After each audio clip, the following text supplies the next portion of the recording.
Hi friends, welcome to our channel. First time நம்ம சேனலில் பார்க்குறவங்க மறக்காமல் சப்ஸ்கிரைப் பண்ணி வச்சுக்கோங்க. நாம் இன்றைக்கி கிராமத்து ஸ்டைல் மீன் குழம்பு தான் பார்க்க போகிறோம். இதுக்கு நான் சீலா மீன் எடுத்திருக்கேன். ஒரு கடாயை வச்சுட்டு வெந்தயம் போட்டுக்கலாம். வெந்தயம் நல்லா பொரியட்டும். நான் 10லேருந்து 15 பல் சின்ன வெங்காயம் உரித்து வச்சுருக்கேன், அது சேர்த்துக்கலாம். ஒரு 10 பல் போல் பூண்டு, ஒரு கொத்து கருவேப்பிலை சேர்த்து நல்லா வதக்கிக்கலாம். இது நல்லா வதக்கிக்கோங்க. கண்ணாடி பதம் வர வரைக்கும் நல்லா வதக்கிக்கோங்க.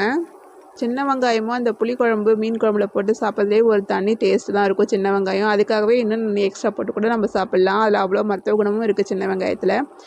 இப்போ 2 தக்காளியை கட் பண்ணிவிட்டு சேர்த்துக்கலாம். நல்லா வதக்கி விடுங்க. இப்போ குழம்புக்கு தேவையான உப்பும் மஞ்சத்தூளும் போட்டு நல்லா வதக்கிக்கிறேன்.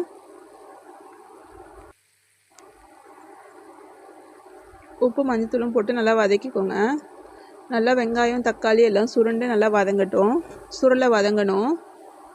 வதங்கினதுக்கப்புறமா குழம்பு மிளகாய்த்தூள் 2.5 ஸ்பூன் நான் சேர்த்துருக்கேன். குழம்பு மிளகாய்த்தூள் 2.5 ஸ்பூன் சேர்த்துட்டு நல்லா கிண்டி விடுங்க.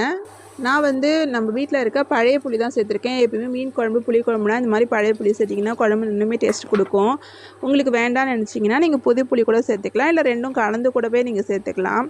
ஆனால் இது பழைய புளின்றதுனால புளி குழம்புக்கு சுண்டைக்காசு குழம்பு, மீன் குழம்பு இதெல்லாம் போடும்போது நல்லாயிருக்கும்.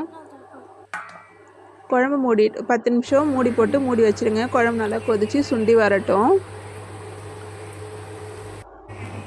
இது எங்கள் ஊரில் நாங்கள் சீலா மீன் சொல்லுவோம். நீங்கள் உங்கள் ஊரில் என்ன மீன் சொல்கிறீங்கன்னு சொல்லிட்டு மறக்காமல் கமெண்ட் பண்ணுங்கள்.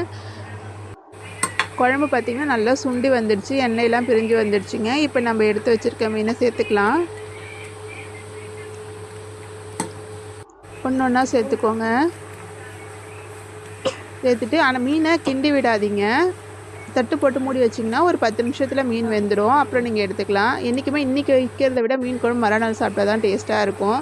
ஆனால் இப்போ புரட்டாசி மாதம் வேறு வர போகிறதுனால இன்னும் 1 மாதத்துக்கு நான்வெஜ்ஜுக்கு வேலையே இல்லை. நம்ம வீட்டில் இனிமேல் எல்லாம் சைவம் தான் 1 மாதம். இந்த குழம்பு வச்சு பார்த்துட்டு எப்படி இருக்குன்றதை மறக்காமல் கமெண்ட் பண்ணுங்கள். மறக்காமல் நம்ம சேனல் சப்ஸ்கிரைப்